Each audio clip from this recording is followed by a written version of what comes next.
حضور صلی اللہ علیہ وسلم نے نا فجر کی نماز پڑھائی، فجر کی، اور حضور فجر کی نماز پڑھا کے فرمانے لگے بھئی کسی بندے نے روزہ رکھا ہوا ہے آج؟ حضرت عمر کہتے ہیں رات کو میرا ارادہ تھا رکھوں، پر سویرے پھر میں نے گرا دیا، نہیں رکھا۔ حضور نے دوسری دفعہ پوچھا بھئی کسی نے روزہ رکھا ہے؟ تو حضرت صدیق کے اوپر نے ہاتھ کھڑا کیا، عرض کی یا رسول اللہ میں نے رکھا ہوا۔ آپ حکم نہ دیتے تو نہ بتاتا، پر روزہ رکھنا بھی آپ نے توجہ دلائی ہے تو حکم بھی آپ کا بتاؤ تو بتا دیا۔ حضرت عمر کہتے ہیں حضور نے فجر کی نماز پڑھائی، فجر کی۔ دوسرا سوال پوچھا بھی کسی نے کسی بیمار کی تیمارداری کی ہے؟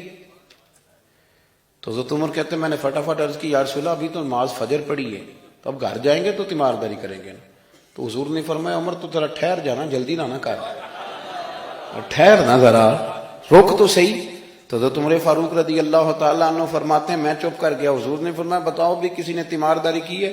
تو صدیق اکبر نے ہاتھ کھڑا کیا، عرض کی یا رسول اللہ عبد الرحمن بن عوف رضی اللہ تعالیٰ عنہ 2-3 دن سے نماز پڑھنے نہیں آ رہے تھے، رات میں نے پتہ کرایا تو پتہ چلا بیمار ہیں، اور حضور مجھے یہ بھی پتہ ہے وہ میرا یار ہے، مجھے پتہ ہے رات کو جلدی سوتا ہے پر تہجد میں ضرور اٹھتا ہے، تو حضور میں بھی ذرا فجر کے وقت جلدی اٹھا ہوں تو فجر میں آنے سے پہلے عبد الرحمن ابن عوف کی تیمارداری کر کے آیا ہوں۔ حضرت عمر کہتے ہیں میں نہ ہلکا ہلکا ڈھیلا پڑ گیا۔ حضور نے تیسرا سوال پوچھا، فرمایا کسی نے کسی مسکین کو کھانا کھلایا؟ کھانا کھلایا کسی مسکین کو؟ حضرت سیدنا عمر فاروق کہتے ہیں میں نے پھر عرض کی، میں نے کہا یا رسول اللہ ابھی تو فجر پڑی ہے، گھر جائیں گے کوئی چیز لیں گے تو کھانا کھلائیں گے۔ تو حضور پھر مسکرائے، فرمایا عمر تو ذرا ٹھہر نہیں جاتا، ذرا ٹھہرنا، ذرا نظارہ تو کرنا، گویا یہ شان صدیق اکبر کا جلسہ ہو رہا، ذرا ٹھہرنا۔ حضور نے پھر پوچھا بھی کسی نے کسی مسکین کو کھانا کھلایا ہے؟ تو حضرت عمر کہتے ہیں لوگ سارے دائیں بائیں دیکھ رہے تھے اور میں چپ کے ابو بکر کو دیکھ رہا تھا، کہ مجھے پتا تھا کہ بولنا اسی نہیں ہے، اور دل میرا کر رہا تھا کہ کہہ دوں دیو جناب جواب، دل میرا کر رہا تھا۔ وہ سمجھ گئے تھے کہ سونا راضی کن کاموں میں ہو، بس یہ نقطہ انہوں نے پا لیا تھا۔ حضور نے فرمایا بتاؤ کسی مسکین کو روٹی کھلائی ہے؟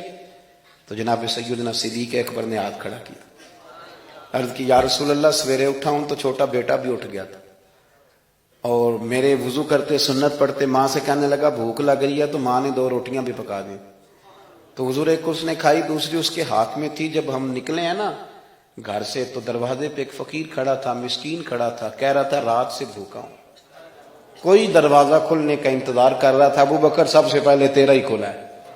تو حضور میں نا اس مسکین کو ایک روٹی کھلا کے آیا ہوں۔ حضرت عمر فاروق کہتے ہیں میں نے گردن جھکا لی، اور میرے رسول کریم نے فرمایا اے اللہ میرے ابو بکر پہ رحم فرما، اللہ میرے ابو بکر۔ وہ سمجھ گئے تھے، مزاج شناست سمجھ آ گئی تھی کہ حضور کن باتوں میں، اور نا اپنے اوپر وہ سارا کچھ طاری کر لیا تھا انہوں نے، طاری، ان کی ادائیں بالکل ڈھل گئی تھی نبی پاک کی اداؤں۔